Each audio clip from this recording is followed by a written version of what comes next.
Hello viewers, and welcome to another episode of Scale Model Car Chief. I'm Steven. In this episode I'm going to be doing an update on the 1951 Chevy Bel Air AMT convertible. So before I get into that, I'd like to take a moment to thank everybody who's watched my videos and subscribed to my channel. And if you haven't already subscribed to my channel, please consider doing so. So before I take up too much more of your time and make this video way too long, let's go over to the workbench and see how everything's going.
Okay, here we are. I'm getting ready to add a coat of floor wax to the model.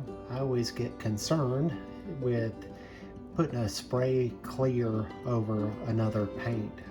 Regardless of what type of paint it is or what brand, I'm always concerned about crinkling or hazing and cracking of the paint. So I always found that the floor wax works well for me. I have the blue diamond floor finish. Yeah, that's supplied by a local vendor here in town. Works really good with me, a non-yellowing formula.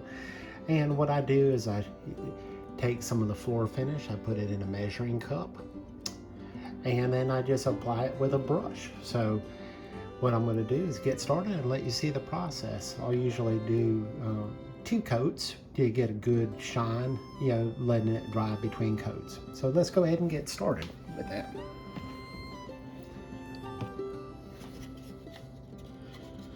Try to position everything so you can get it in camera view. Just take my brush, and as you can see, I just coat it on. Usually I'll do it the final coat over the windows and everything else, so everything will get the same type of shine.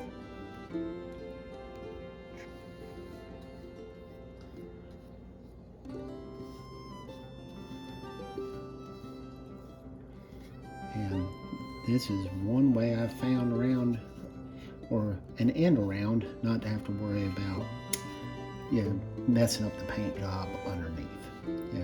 It's acrylic, water soluble, cleans up easy, and gives a good shine when it's complete.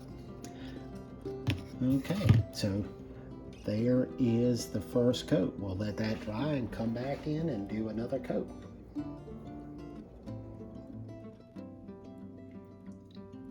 Okay, with the power of movie magic, 2 coats are now on and dry, and you can see there I'm trying to catch a good reflection of the silver paint.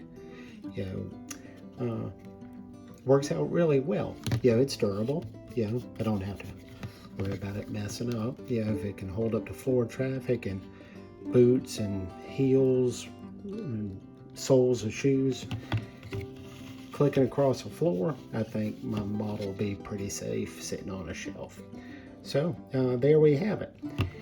Thank you for tuning in to this episode, and if you will, I'll have another update probably at the beginning of next week, and then the final reveal will be at the end of next week. So have a blessed day, and thanks for watching. This is Steven, the Scale Model Car Chief. Take care.